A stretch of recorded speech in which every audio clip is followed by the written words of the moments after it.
Bulletin ఇప్పుడు speed news చూద్దాం. భారత సంస్కృతిని కాపాడుకోవాలన్నారు మాజీ మంత్రి అవంతి శ్రీనివాసరావు. దేశంలో జరుపుకుంటున్న పండుగల విశిష్టతను పిల్లలకు వివరించాలన్నారు. వివిధ కులాలు మతాలతో ఏర్పడిన మన దేశం ఎంతో గొప్పదని కొనియాడారు. సంక్రాంతి సందర్భంగా ఏర్పాటు చేసిన ముగ్గుల పోటీ విజేతలకు బహుమతులు అందజేశారు.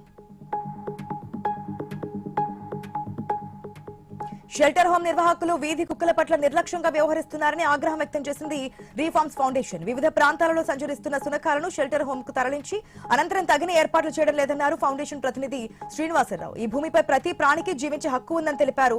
మూగ జీవాలను హింసించకుండా చట్టాలను కఠినతరం చేయాలని కేంద్ర రాష్ట్ర ప్రభుత్వాలకు విజ్ఞప్తి చేశారు. అల్బీనగర్ పోలీస్ స్టేషన్ ను సిపి అవినాష్ మహంతి పరిశీలించారు. సైబర్ క్రైమ్ సిబ్బంది పనితీరును అడిగి తెలుసుకున్నారు. సంక్రాంతి వెళ్లే ప్రయాణికులకు చౌరస్తాలు ఇబ్బందులు కలగకుండా చూడాలని సూచించారు. అధికారులను సమన్వయం చేసుకుంటూ పనిచేయాలని చెప్పారు సిపి.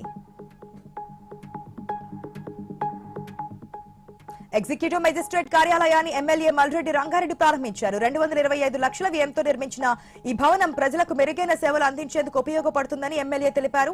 ప్రభుత్వ కార్యాలయాల్లో పారదర్శకత, వేగవంతమైన సేవలే లక్ష్యంగా ప్రభుత్వం పనిచేస్తుందని తెలిపారు.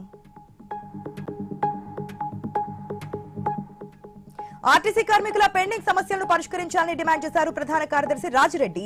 ఆర్టీసీలో యూనియన్లను పునఃప్రక్రియ ప్రారంభించాలన్నారు. ఆర్టీసీని ప్రభుత్వంలో విలీనం చేయాలన్నారు. కాంగ్రెస్ అధికారంలోకి వచ్చి 2 సంవత్సరాల నుంచి కార్మికుల ఒక్క హామీ నెరవేర్చలేదన్నారు రాజిరెడ్డి. ఖమ్మం జిల్లా అంజనాపురంలో అభయాంజనేయ స్వామి దేవాలయం భూమి వివాదంపై సబ్ కలెక్టర్ ఆరా తీశారు. భూ వివాదంపై ప్రజలను వివరాలను అడిగి తెలుసుకున్నారు. దేవాలయానికి సంబంధించిన వివాదం కోర్టులో ఉన్నందున ధూపదీప నైవేద్యాలకు భక్తులకు ఎలాంటి అసౌకర్యం కలగకుండా చూడాలని చెప్పారు. ఎండోమెంట్ ద్వారా అర్జిత సేవలు కొనసాగించేందుకు అవకాశం కల్పించాలని గ్రామ సభలో చర్చించారు. దీనికి ఇరు వర్గాలు ఒప్పుకోకపోవడంతో గ్రామ సభను వాయిదా వేశారు. ఖమ్మం జిల్లా వైరాలో సిపిఎం నాయకులు నిరసన చేపట్టారు. 2 దశాబ్దాల కాలంగా ఉన్న మోటార్ వెహికల్ ఇన్స్పెక్టర్ కార్యాలయాన్ని బోనకల్లుకు మార్చొద్దని డిమాండ్ చేశారు. అన్ని మండలాలకు సెంటర్ పాయింట్ గా ఉన్న ఎంవీఐ కార్యాలయాన్ని కొనసాగించాలన్నారు.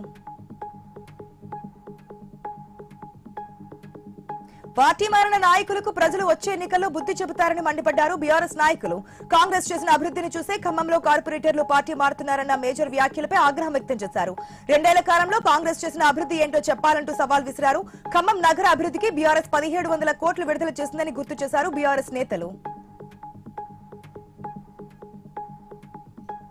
జాతీయ రోడ్డు భద్రతా వారోత్సవాల సందర్భంగా వరంగల్లో ట్రాఫిక్ పోలీసులు బైక్ ర్యాలీ చేపట్టారు.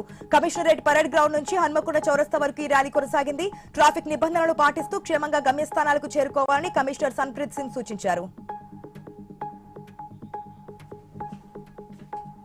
జనగామ జిల్లా పాలకుర్తిలో రోడ్డు ప్రమాదాలపై జిల్లా ఆర్టీఏ అధికారి అవగాహన కల్పించారు. విద్యార్థులకు రోడ్డు భద్రతా నియమాలు తీసుకోవాల్సిన జాగ్రత్తల గురించి వివరించారు. 18 సంవత్సరాలు నిండని వారు వాహనాలు నడపరాదని విద్యార్థులకు సూచించారు. రోడ్డు భద్రతపై వారితో ప్రతిజ్ఞ చేయించారు.